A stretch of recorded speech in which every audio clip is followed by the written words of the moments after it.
Здравствуйте! В эфире информационная программа «Настоящее время. Азия». В пражской студии я Динара Аргин. Сегодня в выпуске. Греческие судебные эксперты приступили к масштабной генетической идентификации утонувших беженцев из Сирии. Во время пика массовой миграции в прошлом году к греческим берегам ежедневно прибывало сотни безымянных тел. Нам прислали образец ДНК утонувшего ребенка. Германия обвинила Турцию и лично Эрдогана в сотрудничестве с основными мировыми террористическими организациями. То же самое до недавнего времени утверждала Россия. Но теперь, после восстановления российско-турецких отношений, об этом речи уже не идет. За посредничество благодарят президента Назарбаева. В связи хотел бы вас поблагодарить за те усилия, которые вы предприняли. В самом Казахстане скандал. Деньги пенсионного фонда отдали на строительство сомнительных коммерческих объектов будущей выставки «Экспо-17» в Астане. Пенсионеры возмущены, чиновники успокаивают. Когда-нибудь деньги обязательно вернутся.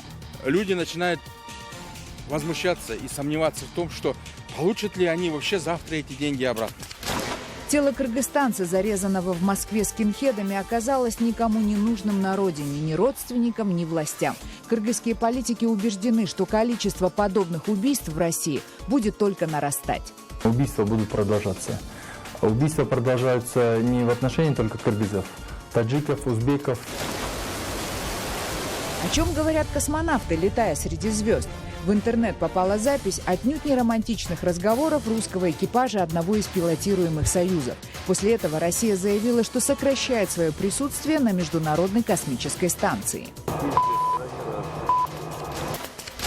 Спецоперация по задержанию предполагаемых участников незаконных вооруженных формирований в жилом районе российского Санкт-Петербурга вызвала настоящую панику у жителей микрорайона.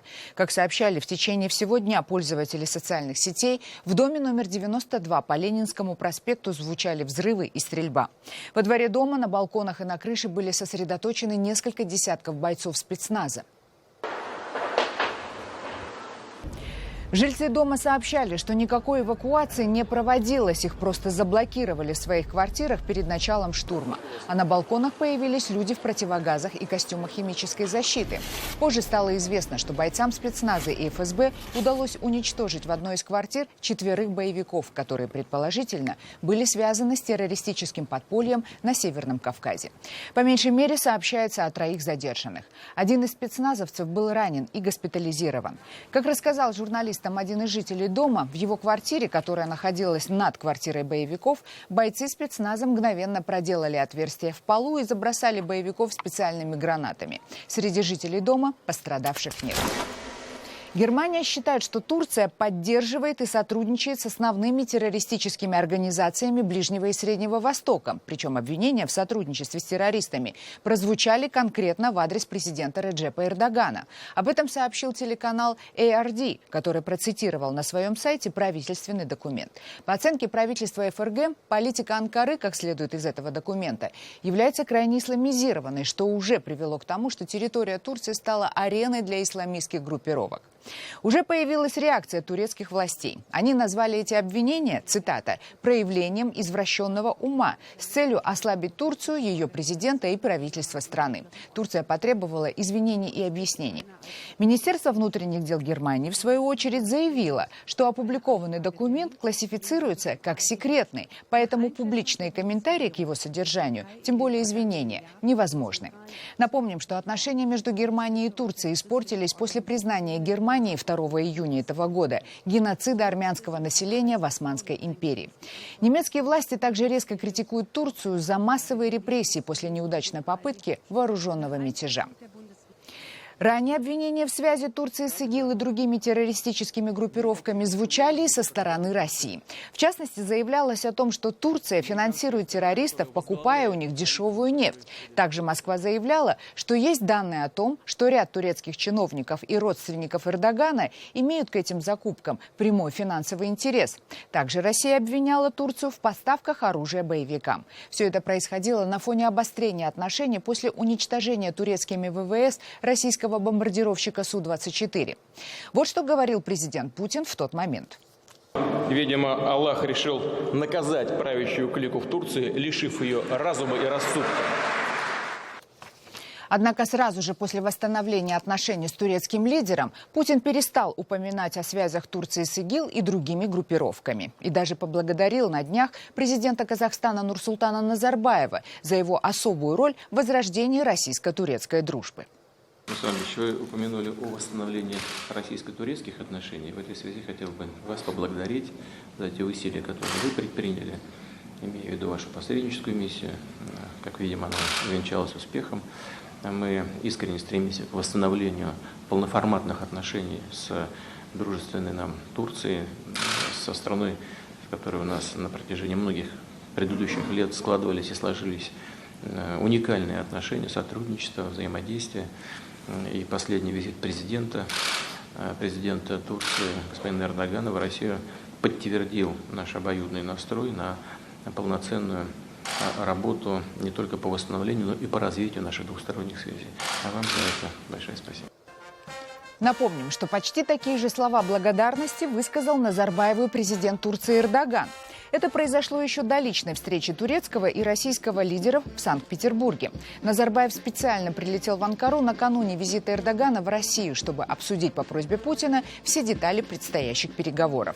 Произнося слова благодарности, Эрдоган назвал казахстанского президента братом. Я никогда не смогу забыть ценный вклад моего брата в восстановление отношений с Россией. Я очень ему благодарен. В самом Казахстане разгорается скандал вокруг нецелевого использования средств пенсионного фонда. Как выяснилось, власти решили потратить часть пенсионных накоплений жителей страны на финансирование строительства коммерческих объектов в рамках Экспо-2017 в Астане. Некоторые из этих недостроенных объектов, по мнению экспертов, имеют весьма сомнительную историю. Казахстанцы боятся безвозвратно потерять свои будущие пенсии. Почему Государственный банк направляет пенсионные деньги на завершение строительства частных торгово-развлекательных центров, выясняла Айнур Коскина. Громом среди ясного неба для казахстанцев стало сообщение одного из информационных агентств о том, что их пенсионные накопления направят на завершение строительства торгово-развлекательного центра на территории международной выставки Экспо-2017. Люди начинают возмущаться и сомневаться в том, что получат ли они вообще завтра эти деньги обратно. Будет ясно, что никакого дохода в этом нету и не получится, потому что моллы, торговые центры по всему миру вымирают. Накопительная пенсионная система Казахстана действует уже 18 лет. Все работающие граждане в обязательном порядке отчисляют 10% своих доходов. Поначалу средствами распоряжались частные фонды, а 3 года назад их собрали в единый накопительный пенсионный фонд, который находится в доверительном управлении Национального банка. Человек никогда не мог распоряжаться этими деньгами, которые находятся в накопительной системе. Абсолютно никак. Поэтому ничего нового в этом я не вижу. Раньше он не мог распоряжаться этими деньгами, когда находились в частных накопительных пенсионных фондах. Теперь граждане не могут распоряжаться своими деньгами, которые находятся в ЕНПФ.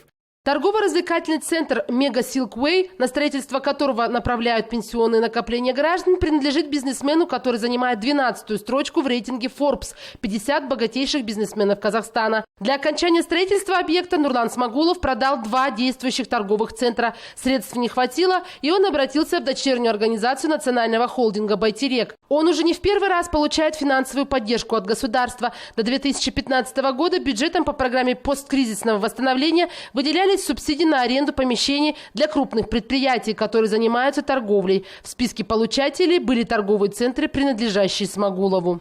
Займ, который предоставлен Байтерек Девелопмент для реализации проекта по строительству Мега Силквей, предоставлен на срок 15 лет.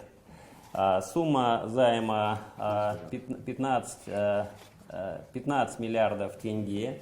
Мы из ЕНПФ получили эти деньги под 15%, выдали под 16,5%. На сегодняшний день объем пенсионных накоплений казахстанцев составляет более 6 триллионов тенге или почти 17,5 миллиардов долларов США по текущему курсу. Изначально средства хотели направить на кредитование малого и среднего бизнеса, но что-то пошло не так. И теперь пенсионные деньги используют на софинансирование государственной программы индустриально-инновационного развития, строительство торгового центра, предприятия по выпуску грузовых вагонов и на экспортное финансирование.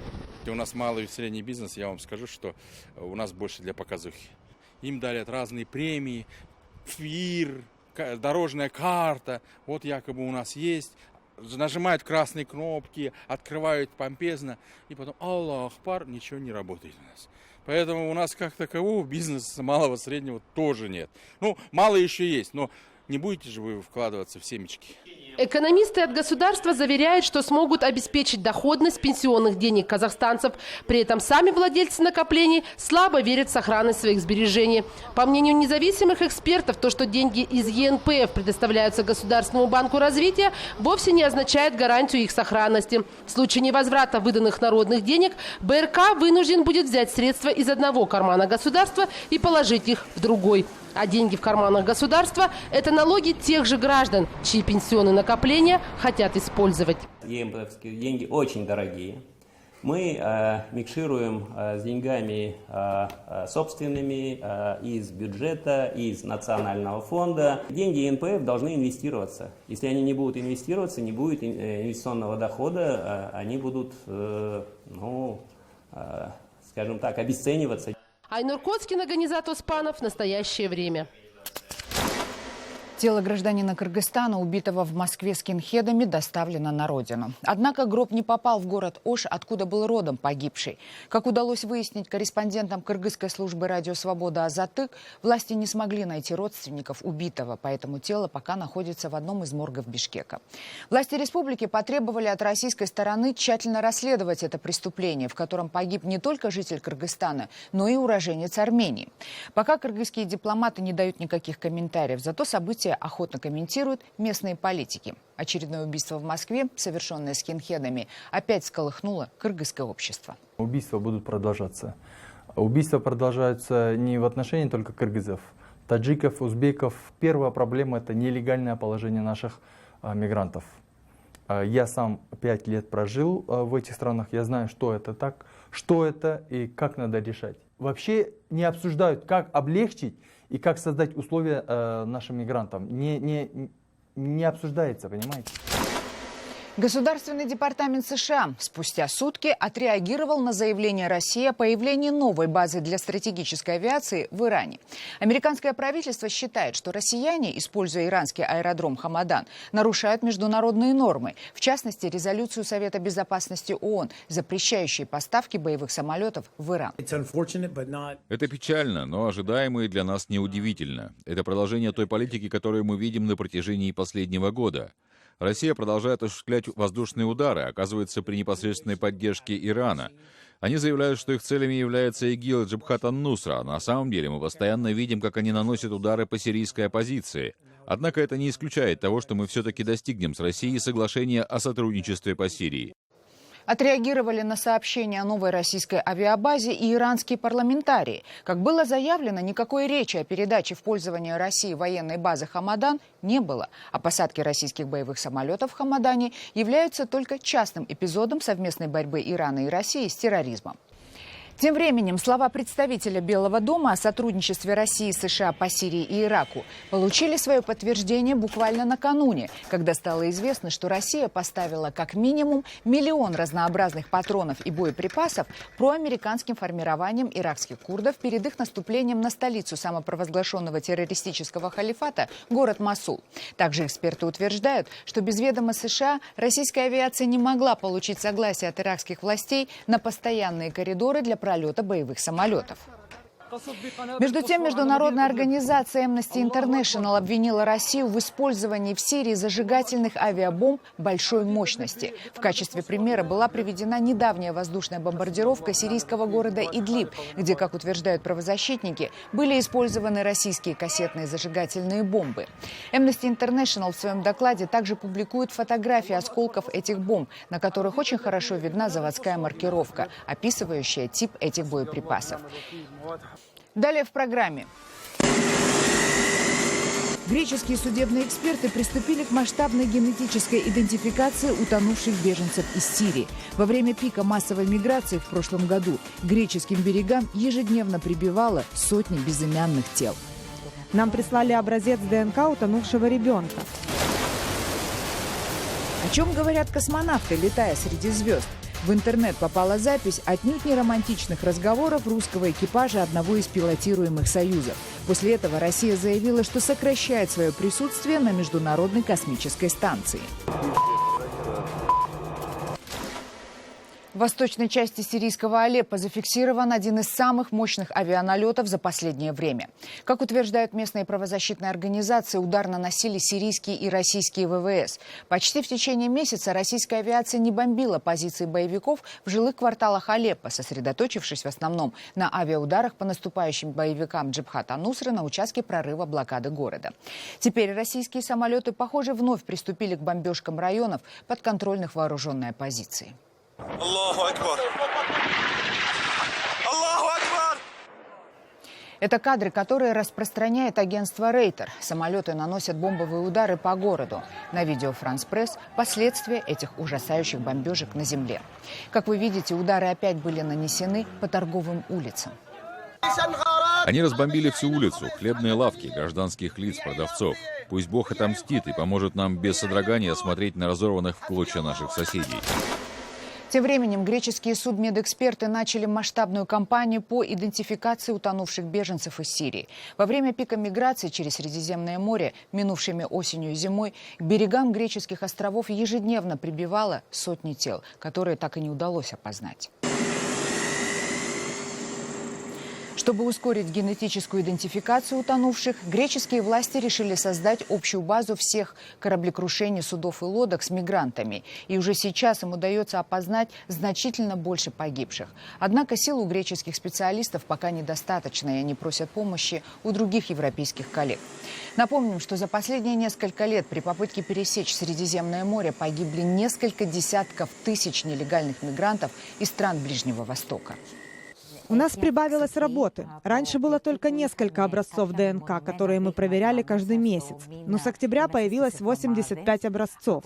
Нам прислали образец ДНК утонувшего ребенка, которого вынесло волнами на берег острова Самос. Через нашу базу данных мы смогли выяснить, что это кораблекрушение произошло недавно, неподалеку от острова Калина. И еще на тему бегства от войны. Грузия – одна из тех стран, куда все чаще уезжают жители восточных областей Украины, где уже несколько лет идет вооруженный конфликт. В течение последних 2,5 лет почти 1000 украинских граждан, преимущественно из Донецкой и Луганской областей, обратились к грузинским властям за получением гуманитарного статуса. С чем им приходится сталкиваться в новой стране проживания, расскажет Звиат Чедлишвили.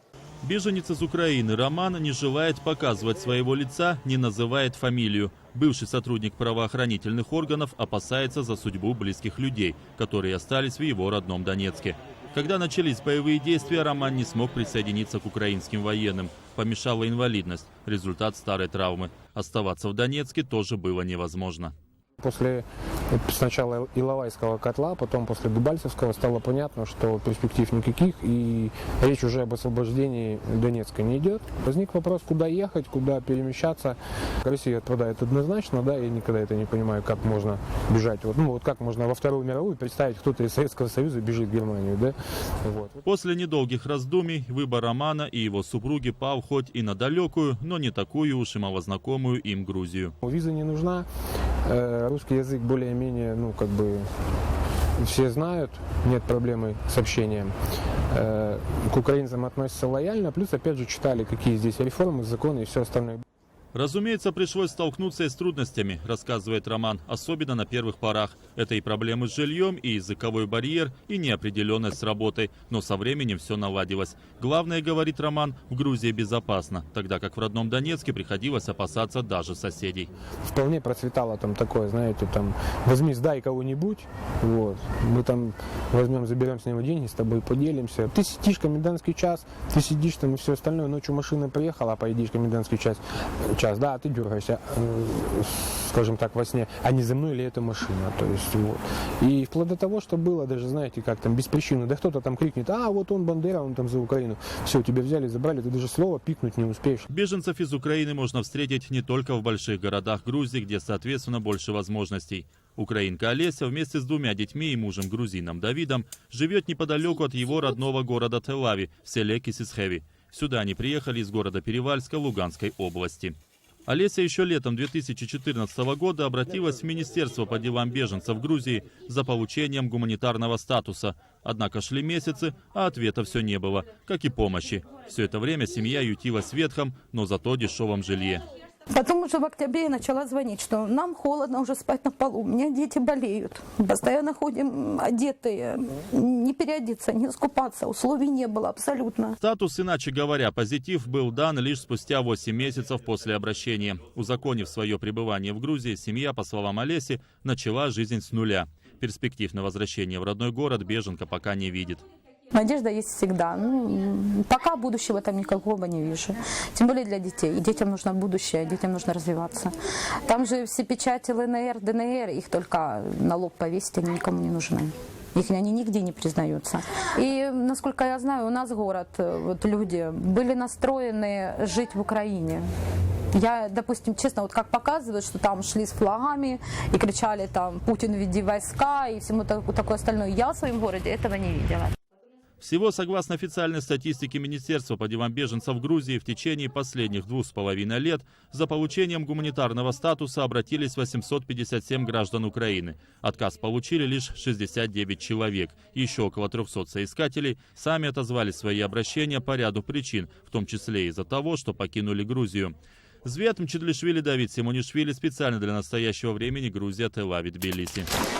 Российское космическое агентство заявило о своем намерении резко сократить присутствие российских космонавтов на Международной космической станции. Также в Роскосмосе предупредили, что с 2018 года прекращают доставку на МКС и американских астронавтов. Как заявили в корпорации, новый контракт с НАСА на доставку астронавтов после 2018 года так и не был подписан. Похоже, решение Роскосмоса совпадает с настроениями российских космонавтов, откровенные переговоры которых были опубликованы в интернете. Как выяснилось, обслуживать МКС россиянам поднадоело. Мне нравится сюда, блядь, проводы, старт, думаю, нахуя я собрался. Да, потом наступают тяжелые будни, когда интересы там вверх и внизу, думаю, что провожаю, слезы. Я думаю, нахера нам надо, блядь, да? Да, когда прилетаешь, это не пресняк. А потом ничего, вроде разойдешься. Это нормально. Да я все пиздец, крайне раз.